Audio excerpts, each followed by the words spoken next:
Hello बच्चों, आप सभी का एक बार फिर से स्वागत है एसपी कोचिंग इंस्टीट्यूट के इस बेहतरीन चैनल पर।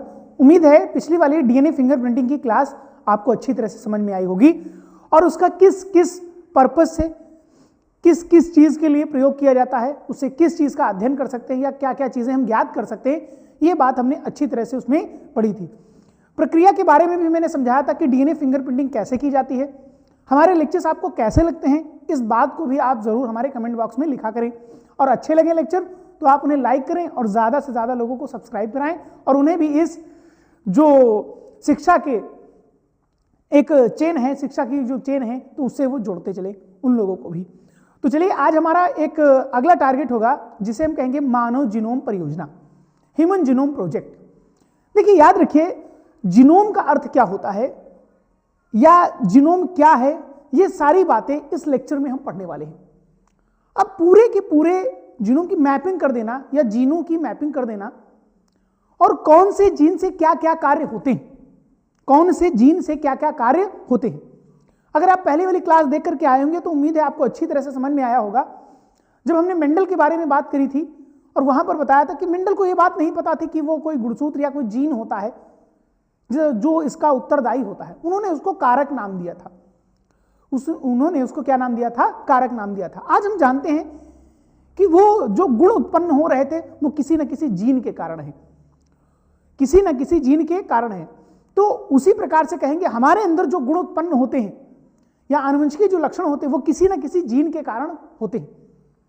और कौन से जीन से क्या क्या कार्य होता है और कौन सा जीन किस किस चीज के लिए उत्तरदायी होता है या किस किस लक्षण के लिए उत्तरदायी होता है, इस चीज की पूरी मैपिंग तैयार कर देना बेटा मानव जीनोम परियोजना कहलाता है। क्या कहलाता है? मानव जीनोम परियोजना। उम्मीद है कि धीरे धीरे अब आपकी समस्याएं हल हो रही होंगी, आपको पढ़ते हुए भी अच्छा लग रहा होगा। नोट्स जब आप पढ़ते होंगे तो हैंड रिटन जो मैं नोट्स देता हूं, आप बुक को उठा करके जब देखते होंगे, गेस्ट पेपर वगैरह भी आ गए होंगे काफी समय पहले ही, तो उनको उठा करके जब आप पढ़ते हैं तो नोट्स में और मेरे दिए हुए नोट्स में, यानी उस गेस्ट पेपर में और मेरे दिए हुए नोट्स में आपको बहुत अंतर लगता होगा और बहुत अच्छी तरह से आपकी समझ में आता होगा। बेटा एक बात याद रखो कि जैसे जैसे आप आगे बढ़ते जाएंगे समस्याएं हल होती जाएंगी, आपको लगेगा और कठिन हो रहा है और कठिन हो रहा है और कठिन हो रहा है। बेटा चीजें हल हो रही हैं, इसलिए आपको धीरे धीरे और कठिन लग रहा है। इस समय जितने भी बच्चे परीक्षा देने जा रहे हैं, केवल मात्र परीक्षा थोड़ी दे रहे हैं, इस समय कई बच्चे ऐसे होंगे जो दिन रात एक करके मेहनत कर रहे होंगे, लगे होंगे, जुटे होंगे। तो उनके लिए तो मैं कहता हूं और एक लाइन कहूंगा उनके लिए कि दांव पर सब कुछ लगा है, दांव पर सब कुछ लगा है, रुक नहीं सकते। दांव पर सब कुछ लगा है, रुक नहीं सकते, टूट सकते हैं लेकिन झुक नहीं सकते, टूट सकते हैं लेकिन झुक नहीं सकते। तो इस चीज को याद रखें कि रुकेंगे नहीं, कंटिन्यूअसली हिम्मत मत हारिए, हिम्मत मत हारिए। टूटी हुई हिम्मत को भी अब जोड़ना है और जैसे जैसे आप आगे बढ़ते जाएंगे और अच्छा होता चला जाएगा। तो चलिए आज की क्लास को स्टार्ट करते हैं मानव जीनोम परियोजना को, कि पूरे के पूरे जीन की मैपिंग, और इसमें जो थ्योरिटिकल पार्ट है, जो समझाने वाला पार्ट है, वो मैं समझाता हुआ चलूंगा और एक एक लाइन आपको बताता हुआ चलूंगा। याद रखें मानव जीनोम परियोजना, ह्यूमन जीनोम प्रोजेक्ट। याद रखें कई बार इसका नाम HGP पूछ लेता है, कहता है कि HGP क्या है, ऐसे करके पूछ लेगा शॉर्ट फॉर्म। तो इसका शॉर्ट फॉर्म जो है ना, उसको भी आप समझ लीजिए कि इसका फुल फॉर्म क्या हो जाता है? Human genome project. क्या हो जाता है full form? Human genome project, यानी मानव जीनोम परियोजना। पूरे के पूरे सारे जीनों की मैपिंग कर देना और कौन से जीन से क्या कार्य संपन्न होता है, कौन सा जीन किस लक्षण के लिए उत्तरदायी होता है, इस बात को समझना, इस बात को जानना और उसकी पूरी मैपिंग तैयार कर देना, उस डाटा को एकत्रित करना, ये सारी बातें इसमें निहित की जाएंगी। अब चलते हैं अपनी आगे की स्लाइड की ओर।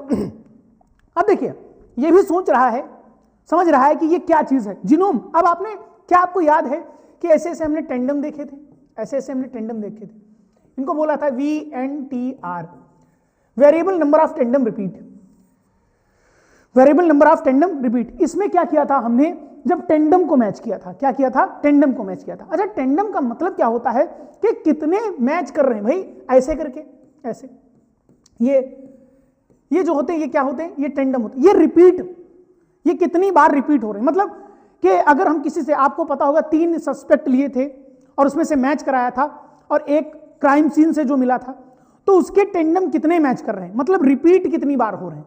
Variable number of tandem repeat, variable number of tandem repeat, वो न्यूक्लियोटाइड या वो टेंडम जो है वो कितनी बार उसमें रिपीट हो रहे हैं। मैंने कहा था भाई देखिए 2 से 3 यानी 3 से अधिक टेंडम मैच करने चाहिए, तो हम कहते हैं हाँ उसको सस्पेक्ट की लिस्ट में रखा जाता है, ठीक है, यानी उसी को बताया जाता है कि हाँ उसी ने ये क्राइम किया होगा।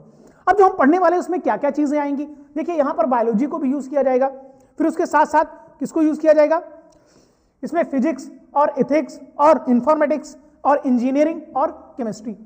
इस मानव जीनोम परियोजना की सहायता से कई अन्य भी ब्रांच थी जिनको ऐसा कहा गया उनका क्या किया जाएगा, इनमें प्रयोग किया जाएगा, उनमें प्रयोग किया जाएगा। अच्छा, इस मानव जीनोम परियोजना की सहायता से कुछ ऐसे भी विज्ञान निकल करके आई जो नई विज्ञान थी, जो क्या थी, नई विज्ञान थी, उसे बायो इन्फॉर्मेटिक्स कहते हैं, उसे हम क्या कहते हैं, बायो इन्फॉर्मेटिक्स। ये आपको दिख रहे हैं ना, ये टेंडम, ये कितने बार टेंडम ये रिपीट होते हैं, ठीक है, उन्हीं को कहते हैं variable number of tandem repeat.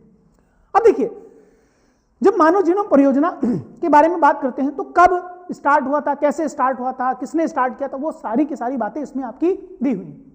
देखिए ये परियोजना जो थी 1990 में प्रारंभ हुई थी और इसके टारगेट जो ईयर थे वो कितने था, वो टारगेट ईयर आपका था ये 15 ईयर, यानी 15 वर्ष का ये लक्ष्य था कि हाँ 15 वर्ष तक इस कार्य को किया जाएगा। मतलब एक टारगेट था कि 15 साल में ये परियोजना जो है या ये जो प्रोजेक्ट है ये कंप्लीट होगा। लेकिन इसको लगे कितने वर्ष थे, 13 वर्ष ही लगे थे। 1990 के समय में ये प्रारंभ हुई थी और 2003 में इसे सफलतापूर्वक पूरी हुई, मतलब पूरा कर लिया गया, पूरी हुई ऐसे कहेंगे।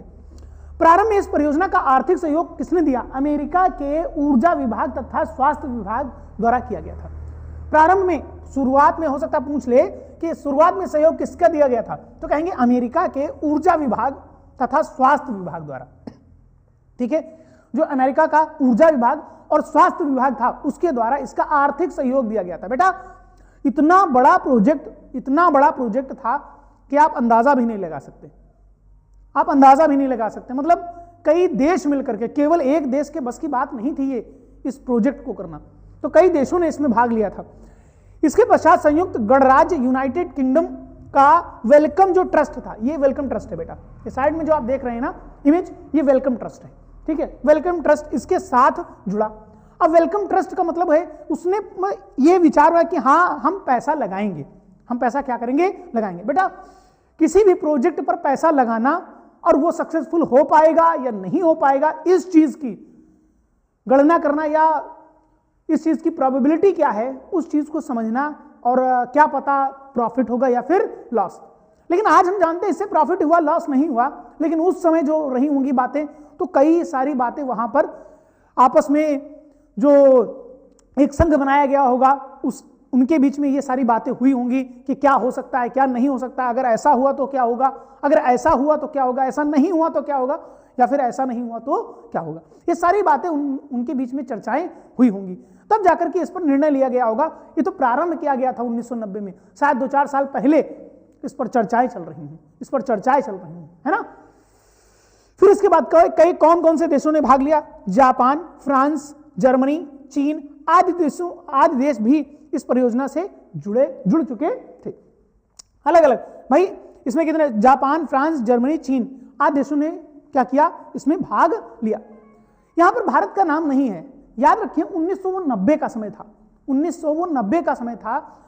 भारत उस समय स्वयं ही अपनी आर्थिक स्थिति में या मजबूत नहीं था, या कह दें आर्थिक स्थिति में मजबूत नहीं था, तो उस समय ये किसी भी परियोजना के लिए या फिर उस परियोजना में भाग नहीं ले सका, ठीक है, या हम कहेंगे नहीं ले पाया, जो भी रही उस समय की बातें। फिर इसके बाद अब कह दें कि सर अभी तक जो आप बताते चले आ रहे हैं ये genome genome genome genome genome क्या है ये जीनोम, तो वो अब आप समझिए कि ये जीनोम क्या चीज है। क्या आप हैप्लॉइड और डिप्लॉइड जानते हैं? हैप्लॉइड को कहते हैं बेटा अगुणित, हैप्लॉइड को क्या बोलते हैं, अगुणित कोशिका, ठीक है। और डिप्लॉयड को बोलते हैं द्विगुणित कोशिका, द्विगुणित कोशिका।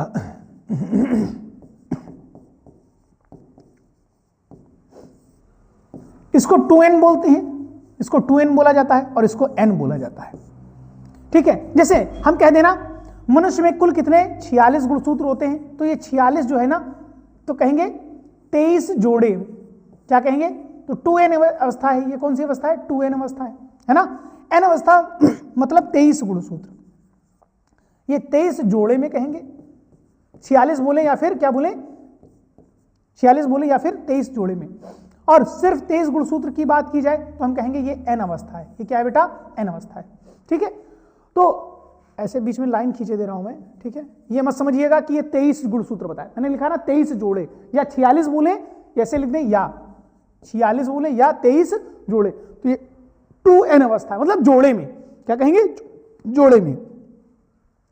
कह रहा किसी अगुणित कोशिका में पाए जाने वाले संपूर्ण डीएनए, भाई किसी अगुणित कोशिका में जो पाया जा रहा है संपूर्ण डीएनए को जीनोम कहा जाता है। उसको क्या कहा जाएगा, जीनोम कहा जाएगा। भाई कोई एक कोशिका है, मान लीजिए ये क्या है, ये क्या है बेटा, एक कोशिका है।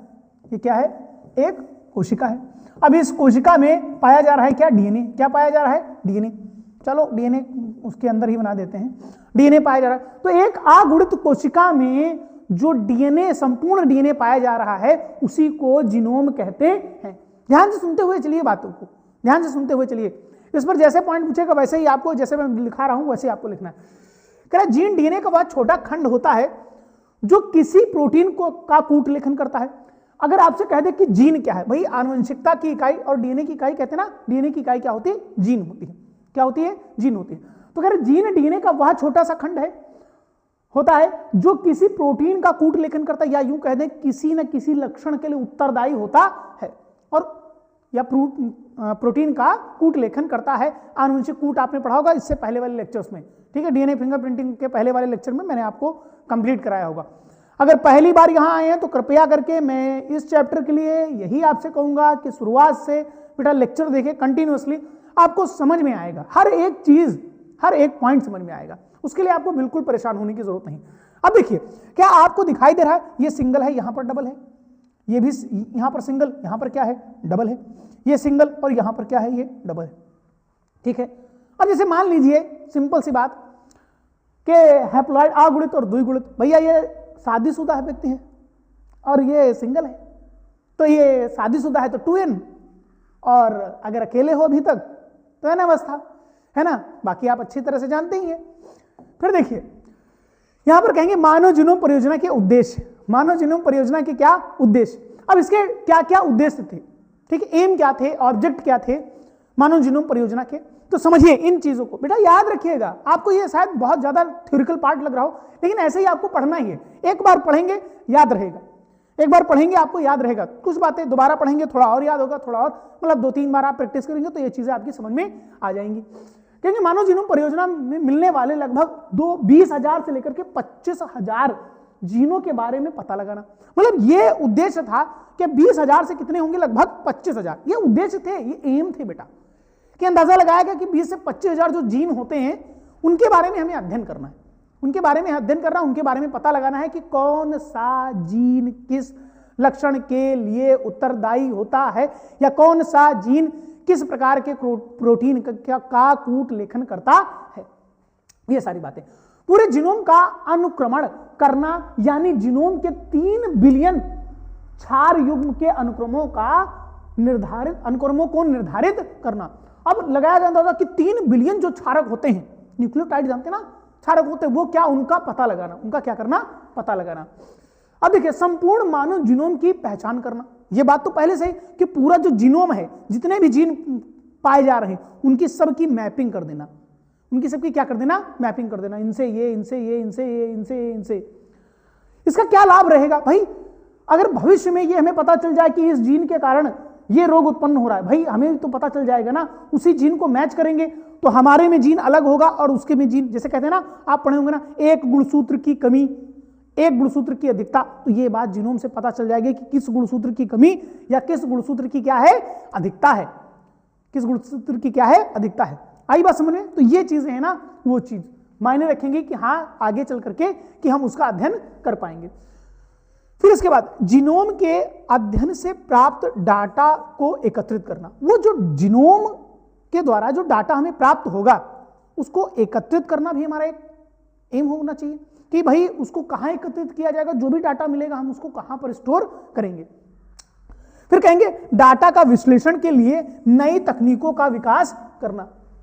नई तकनीक का विकास करने का मतलब है कि भाई उस डाटे को आगे कैसे सुरक्षित रखा जाए, संचित करके रखा जाए, कैसे क्या किया जाएगा। तो उम्मीद है आपको एक एक बात अच्छी तरह से समझ में आ रही होगी। आप ध्यान दीजिए कि भाई नई तकनीकों के द्वारा, भाई जापान जानते हैं ना मोस्ट एडवांस है टेक्नोलॉजी के मामले में, जापान कह लो, चाइना कह लो, ये सब जो है ना तो टेक्नोलॉजी के मामले में काफी आगे हैं बेटा।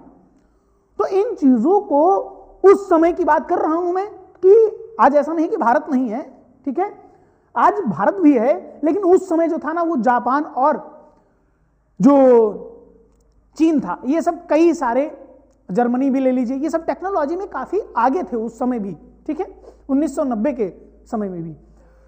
फिर उसके बाद कहेंगे कि परियोजना के दौरान उठने वाले कानूनी, नैतिक और सामाजिक मुद्दों को सुलझाना। इसको भी समझ लीजिए बेटा कि पूरे जीनोम की मैपिंग कर रहे हैं। अच्छा, ये मामले उठ सकते हैं कि ऐसा हम क्यों कर रहे हैं, ऐसा हमें करना नहीं चाहिए, इससे ये लाभ हो सकता है या ये हानि हो सकती है। ये सारे मतलब कि चाहे वो कानूनी हो, चाहे नैतिक हो, चाहे वो सामाजिक हो, मतलब हम किसी के अंदर जीन बदल सकते हैं अगर हमें पता चल जाए। क्या हम कर सकते हैं? तो वो चीज जो कर सकते तो वो सारे के सारे कानूनी हो, नैतिक हो या फिर सामाजिक हो। सामाजिक दृष्टि से वो क्या है, सारे के सारे, ये संघ में सारी की सारी चर्चाएं हुई, ठीक है। अब इसके बाद हम कहेंगे मानव जीनोम परियोजना की प्रक्रिया। अब प्रक्रिया ये कैसे करेंगे, मतलब ये कौन सा प्रोसेस फॉलो करेंगे तब हम जीनोम प्रक्रिया कर सकते हैं।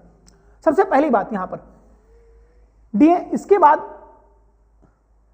एक सेकेंड यहां पर थोड़ा सा चेंज कर लीजिएगा। यहां पर एक नंबर 1 है और ये नंबर 2 है बेटा, ठीक है, ये नंबर 1, ये नंबर 2, ये नंबर 3 और फिर ये नंबर आपका 4 आ जाएगा, फिर ये आपका 5 आ जाएगा, ये आपका 6 आ जाएगा और ये आपका 7। अब देखिए ये सारे के सारे जो होंगे ना, सारे के सारे 7 स्टेप आपको बताऊंगा मैं। देखिए पहले पूरे डीएनए को एक कोशिका से अलग किया गया। पहले एक कोशिका ली गई, ये ली गई कोशिका, और इस कोशिका से किसको अलग कर लिया गया, पूरे के पूरे डीएनए को क्या कर लिया गया, अलग कर लिया गया। पूरे के पूरे डीएनए को क्या कर लिया गया, यहां से क्या कर लिया गया, अलग कर लिया गया, ठीक है। पूरे डीएनए को क्या कर लिया गया, अलग कर लिया गया। इसके बाद डीएनए को छोटे छोटे टुकड़ों में बांट दिया गया। इसके बाद डीएनए को क्या कर दिया गया, छोटे छोटे, आपको पता है ना रेस्ट्रिक्शन एंडोन्यूक्लियस है ना, कि उस वो आणविक कैंची इसको बोल रहे थे, छोटे छोटे टुकड़ों में क्या कर दिया गया, काट दिया गया। प्राप्त हुए डीएनए खंडों को क्लोनिंग वाहक, अब आप जानते हैं क्लोनिंग वाहक, अभी आप आएंगे बायोटेक्नोलॉजी में तो उसमें क्लोनिंग वाहक के बारे में जब पढ़ेंगे ना तो वहां पर आप PBR 322, PUC 19, फिर उसके बाद बैक, यैक, ये सारे के सारे यानी बैक्टीरियल आर्टिफिशियल क्रोमोसोम और यैक का मतलब यीस्ट आर्टिफिशियल क्रोमोसोम, ये क्लोनिंग वाहक के रूप में प्रयोग किए जाते हैं, जिसमें बैक और यैक का मानव जीनोम परियोजना में बृहद रूप से इस्तेमाल किया जाता है या प्रयोग किया जाता है, ठीक है। तो कहेंगे प्राप्त हुए डीएनए खंडों को क्लोनिंग वाहक की मदद से प्रवर्धन यानी कि एम्प्लीफिकेशन यानी उसे बढ़ा दिया जाएगा, ठीक है, एम्प्लीफाई कर दिया गया। क्लोनिंग वाहक ज्यादातर कौन से, बैक और यैक का। बैक का मतलब बैक्टीरियल आर्टिफिशियल क्रोमोसोम और यैक का मतलब होता है यीस्ट आर्टिफिशियल क्रोमोसोम थे उस समय। फिर इसके बाद छोटे छोटे टुकड़ों को तब डीएनए सीक्वेंसर, सीक्वेंसर का मतलब होता है एक लाइन में लगा देना कि बड़े, उससे छोटे, उससे छोटे, उससे छोटे, उससे छोटे, उससे छोटे, उससे छोटे, सबसे छोटे, उनको सीक्वेंसिंग का उपयोग करके अनुक्रमित किया गया, उसे लाइन से लगा दिया गया। डीएनए सीक्वेंसर की खोज फ्रेडरिक सेंगर ने की थी। ये बात भी याद रखिएगा यहां पर कि इसकी खोज किसने की थी, डीएनए सीक्वेंसर की खोज किसने की थी, फ्रेडरिक सेंगर ने की थी। प्राप्त अनुक्रमों को अतिव्यापी क्षेत्रों के आधार पर व्यवस्थित किया गया, मतलब ओवरलैप ना करे, एक दूसरे को क्या ना करें, ओवरलैप ना करें, उनको एक ऐसे व्यवस्थित उन्हें कर दिया गया। इस जीनोम अनुक्रमों अनुक्रमों की सारी जानकारी तब एक कंप्यूटर आधारित प्रोग्राम में एकत्रित की गई। भाई ये सारी की सारी जो जानकारी थी कि क्या हो रहा है कैसे, वो एक कंप्यूटर में, जिसके लिए सुपर कंप्यूटर्स वगैरह का भी इस्तेमाल किया गया था। माइक्रो सैटेलाइट दोहराए जाने वाले डीएनए, मतलब माइक्रो सैटेलाइट जो होते हैं वो क्या होते हैं, वो जो रिपीट होता है बार बार, उसी को बोलते हैं माइक्रो सैटेलाइट। दोहराए जाने वाले डीएनए अनुक्रम की मदद से जीनोम की मैपिंग तैयार की गई। जीनोम की क्या की गई? मैपिंग तैयार की गई। ये स्टेप होते हैं। ये क्या होते हैं बेटा? स्टेप होते हैं। चलते हैं अपने अगली स्लाइड की ओर। मानव जीनोम की अब विशेषताएं क्या थी, अध्ययन करने के बाद इसकी क्या विशेषताएं थी, ठीक है, फीचर इसके क्या थे। सबसे पहली बात, मानव जीनोम में 3164.7 करोड़ क्षार युग्म यानी बेस पेयर पाए जाते हैं। कितने बेस पेयर पाए जाते हैं? 3164.7 करोड़ क्षार युग्म पाए जाते हैं। करें, पहला ये पॉइंट है, ठीक है।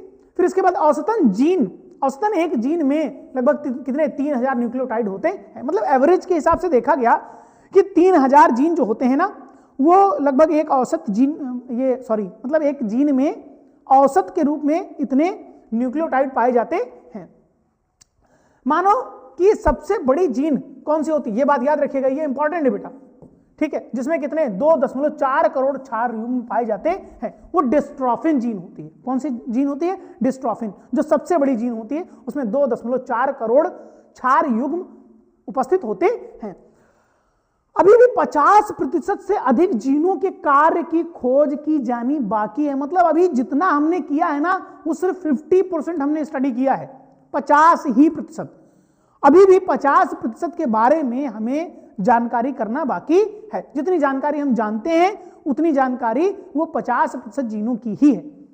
फिर इसके बाद कहेंगे जीनोम के 2% से भी कम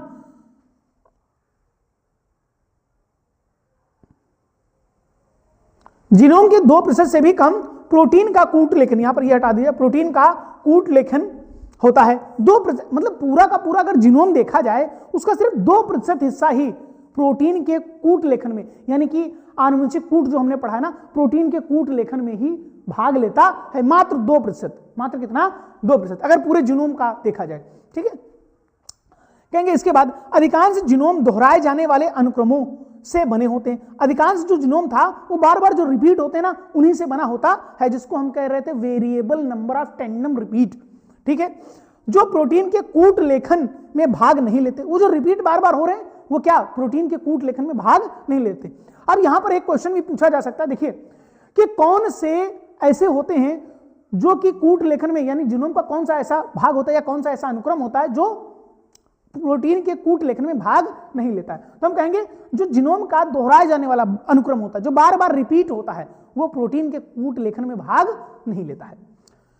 फिर इसके ये निरर्थक कोड होते हैं। अब नॉनसेंस कोडॉन, यानी कई बार आपसे हो सकता है सेंस और नॉनसेंस करके पूछ दे। सेंस का मतलब जो कूट लेखन कर रहे हैं वो सेंस कोडॉन, और जो नहीं कर रहे हैं वो नॉनसेंस कोड या कोडॉन कहलाते हैं। कह ये हमें मानव के आनुवंशिक विकास को बेहतर ढंग से समझने के लिए मदद कर सकते हैं।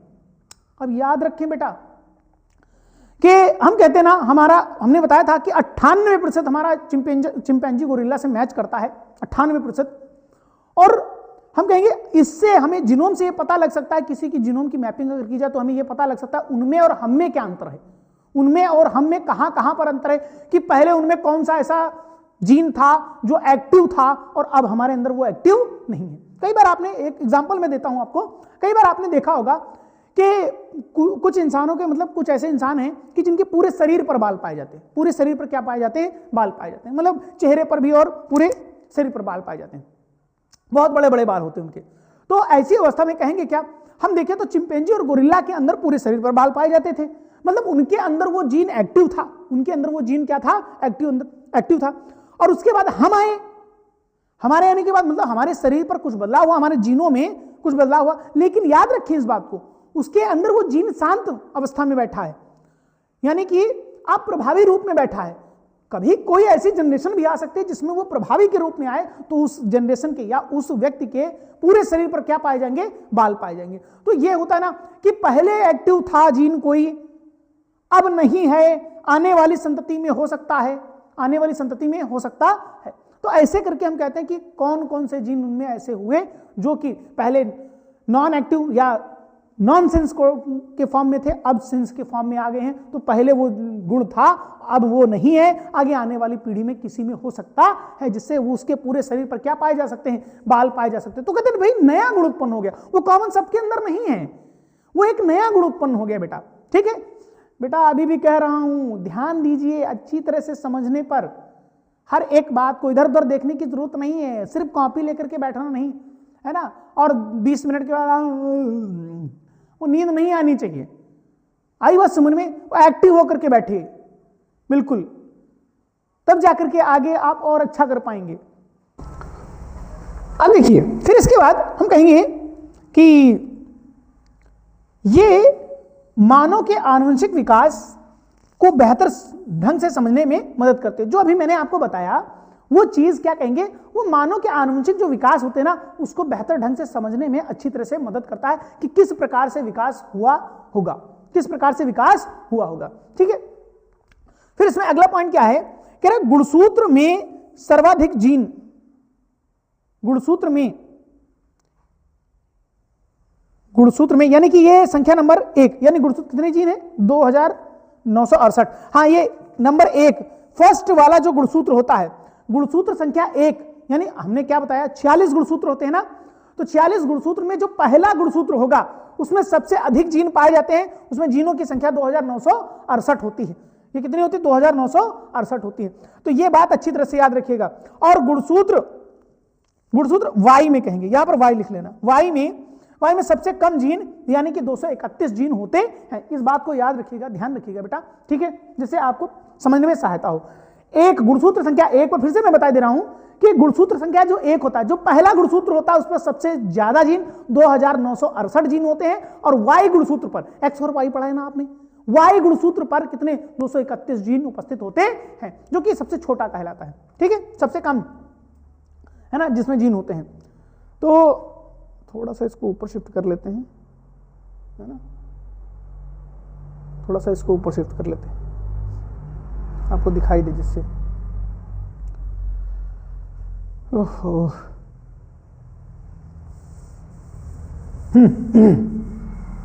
ये मिटा दे रहा हूं मैं, है ना, थोड़ा सा आपको, अरे ये चला गया। चलिए, ऊपर वाला तो आप समझ ही चुके हैं, कोई दिक्कत नहीं है, कोई समस्या नहीं है ना। और ये वाला, ये क्या लिखा था मैंने, इसके लिए लिखा था गुणसूत्र संख्या 1 पर, और ये क्या हो गया, गुणसूत्र संख्या वाई में। ठीक है, अब देखिए, मानव में लगभग करोड़ जगहों पर, हाँ ठीक है, करेंगे, मानव में लगभग करोड़ों लिख लेना यहां पर, करोड़ों जगहों पर एकल क्षार युग्म में बहुरूपता या पॉलीमॉर्फिज्म होती है, जिसे एकल न्यूक्लियोटाइड बहुरूपता भी कहते हैं। भाई इसको यानी कि सिंगल न्यूक्लियोटाइड पॉलीमॉर्फिज्म SNPS भी कहते हैं। इस बात को याद रखिएगा। मानव में करोड़ों जगह पर, जैसे कि बहुत सारी जगह ऐसी होती हैं जहां पर क्या एकल क्षार युग्म होता है, यानी कि सिंगल बेस पेयर होता है, और उसी को क्या कहते हैं, ये कई बार देखने को मिल रहा है, इसलिए क्या कह रहे हैं, उसको बहुरूपता कह रहे हैं। और जिसे एकल न्यूक्लियोटाइड बहुरूपता या फिर हम कहते हैं सिंगल न्यूक्लियोटाइड पॉलीमॉर्फिज्म यानी SNPS कहते हैं। तो ये बात आप इसका शॉर्ट फॉर्म और उसका फुल फॉर्म जरूर याद रखिएगा, कई बार ये करके पूछ लेता है। चलते हैं अपनी अगली स्लाइड की ओर। फिर यहां पर देखेंगे कि मानव जीनोम परियोजना के अनुप्रयोग हम क्या क्या कर सकते हैं, कैसे प्रयोग। इससे अनुसंधान में काफी प्रगति मिली है। सबसे पहली बात कि अनुसंधान यानी रिसर्च जो होते हैं, रिसर्च सेंटर, उनको बहुत अच्छी इससे मदद मिली है। कह रहे आज अगर किसी खास जीन में कुछ बदलाव हो, मैंने अभी जो बताया, क्या हो जाए बेटा, म्यूटेशन, पढ़ चुके हैं आप, उत्परिवर्तन, इसको आप पढ़ चुके हैं बच्चा लाल। उत्परिवर्तन के कारण कोई बीमारी पैदा होती तो उसका पता लगाया जा सकता है। मैंने कहा था ना, अभी बताया कि गुणसूत्र में किसी भी प्रकार का कोई गुण उत्पन्न होता है या नया कोई गुण आ जाता है, या फिर हम कहें कोई रोग उत्पन्न हो जाता है, तो जीन मैपिंग की सहायता से उसका अध्ययन किया जा सकता है कि किस जीन पर कौन सा रोग है।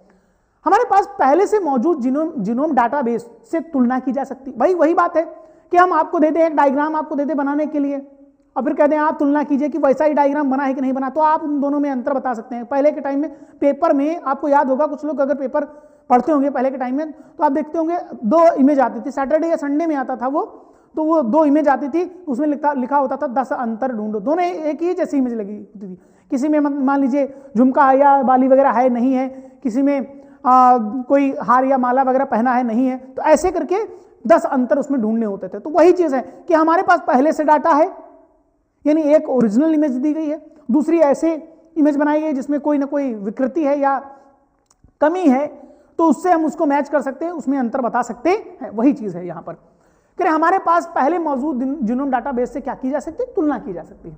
तो इस तरह समस्या से निपटने के लिए एक से अधिक तर्कसंगत कदम उठाया जा सकता है और इसे और अधिक आसानी से ठीक किया जा सकता है। मतलब क्या कर सकते हैं, हमें ज्यादा ढूंढना नहीं पड़ेगा, गुणसूत्र संख्या मतलब ये वाला मैच नहीं कर रहा है, इसी पर कोई ना कोई विकार है, मतलब मान लीजिए देखा हमने और गुणसूत्र संख्या 18 पर या 21 पर या किसी पर भी कोई कमी आ रही है या देख रहे हैं कि यहां पर दोनों मैच नहीं कर रहे हैं, तो तुरंत वहीं पर स्टडी करते हैं और स्टडी करने के बाद हम क्या कर लेते हैं कि यहां पर इस जीन के कारण यह विकार उत्पन्न हो रहा है, तो उससे यह सहायता हमको मिली। फिर इसके बाद हम क्या बोलेंगे, मानव जीनोम परियोजना में एकत्र की गई जानकारी के जीनों के द्वारा कार्य तथा प्रोटीन निर्माण की प्रक्रिया का अध्ययन किया जा सकता है। अब भाई जीन क्या कार्य करता है और जीन के द्वारा यानी कि उसी जीन के द्वारा प्रोटीन का जो कोडित हो रही है या यूं कहें प्रोटीन का जो अनुलेखन हो रहा है, सॉरी कूट लेखन जो हो रहा है, तो उसको हम यहां पर अध्ययन कर सकते हैं। इस परियोजना के कारण जैव सूचना विज्ञान का विकास हुआ, जो मैंने आपको बताया था, एक नई विज्ञान यानी बायो इन्फॉर्मेटिक्स का विकास हुआ। पिछली बार का पेपर उठा के देखिएगा, आपको मिल जाएगा कि जैव सूचकांक किसे कहते हैं, बायो इन्फॉर्मेटिक्स किसे कहते हैं। पिछले वर्ष का पेपर आप उठा करके देखिएगा, आपको ये वाला क्वेश्चन मिल जाएगा। तो आइए उस क्वेश्चन को भी समझ लेते हैं। अब देखिए, जैव सूचना विज्ञान या जैव सूचकांक, चाहे ऐसे भी लिख सकते हैं, जैव सूचकांक,